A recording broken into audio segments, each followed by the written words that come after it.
the reason I mess with the SP-12 Turbo in 1200 is because of Father Ramsey Allah Shabazz, or so he's known. So the reason is, and I'm just going to be real quick.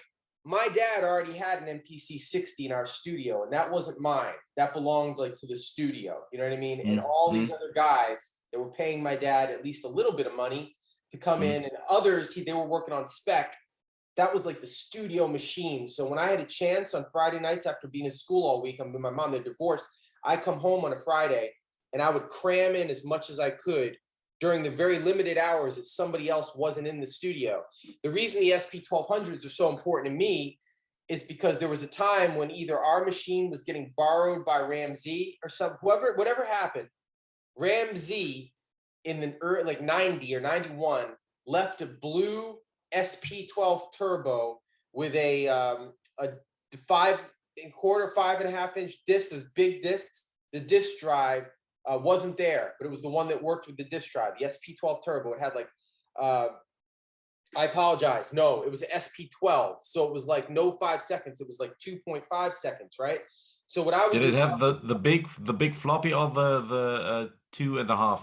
It was supposed to, the big floppy, you know, so it's an so Ramsey left an SP, he just left it. Like he didn't even, it was almost like if he left like an old jacket or something at my house, right? So even though that my dad had the MPC 62, brand new, 17 something seconds, the SP was like in my room near my turntable, right? And it only had 2.5 seconds. So I didn't have a manual, there was no internet. And so like when I didn't have a chance to work on that 60, the only chance I had, and the reason they were looking at that is because to them, that was like a toy, like an expired toy, because it only had 2.5 seconds on it, right? And the crunch and the grit and all that stuff, that wasn't happening, man. They wanted the clear. They wanted the shit's not ready for the radio with that old ass machine, right? So they're getting the 60 and the Soul Survivors like Divine, you know, Ramsey and Ruler Pop King, as they were known back then, as like Royal Family, you know, Mass Productions, Courageous Chief. All these guys were like of the mindset of let's get it cleaner, right? So they left me with this old ass 2.5 second SP, and it was all I had. So for like a year there, being like the last year of middle school or something, or maybe first year of high school, I can't remember.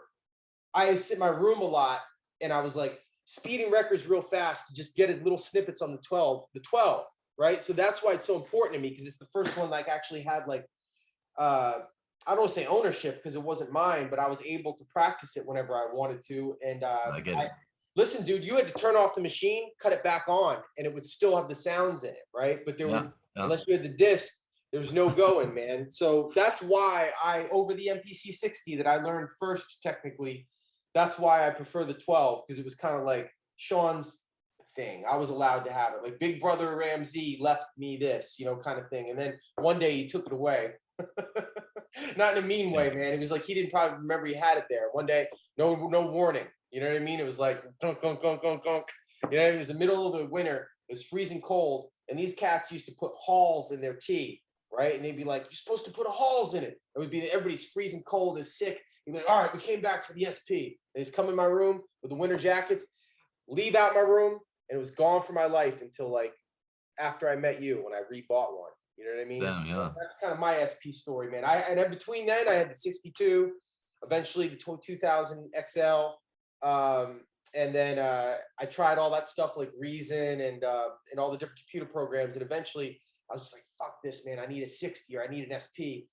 So I went for SP back when it was still only in the 1,000 range. You know what I mean? And you know, me and Tony D, I used to salivate over his and Troy Wonder's SP. Because he had 2 SPs. Troy Wonder was the Two-Tone Productions dude, and he would have 2 SPs linked together, right? So when I get all riled up about it, it's because I could think of all this rush of childhood and teenage memories. You know what I mean? And so, what was your SP story? You know, if that was mine. Well, I got a MPC 2000 in the late 90s from a DJ friend. Who I was in a band with, a live rap band. And he gave it to me and I started producing on the MPC.